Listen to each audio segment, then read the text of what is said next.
یا ابت لم تعبد ما لا يسمع. کہنے لگے حضرت ابراہیم علیہ السلام اے ابا جی لم تعبد، کس وجہ سے تو عبادتیں کرتا ہے، کس وجہ سے تو انہی کے سامنے جھکتا ہے، نظر و نیاز کا قائل ہے. ما لا یسمع، ان ہستیوں کے سامنے جو سننے کی طاقت نہیں رکھتے. اللہ اکبر کبیرہ. دنیا کے اندر جو سن نہیں سکتا، اپنی مرضی سے جواب نہیں دے سکتا، وہ بابا جانا وہ عبادت کے لائق بھی نہیں ہوتا. آگے کیا فرمایا؟ وَلَا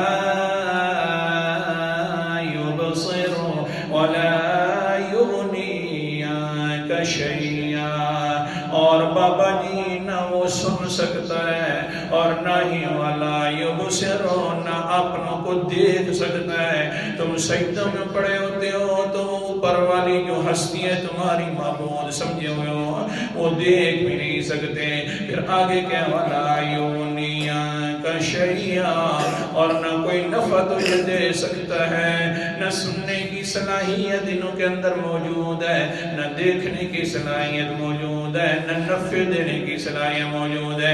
یہ تینوں صلاحیتیں مل جائیں تو اس کو کہتے ہیں عبادت کے لائق. وہ ہے تو صرف اللہ ہے، کوئی اور نہیں ہے. کس کی تو عبادت کر رہا ہے؟ نہ سنتے بھی نہیں ہے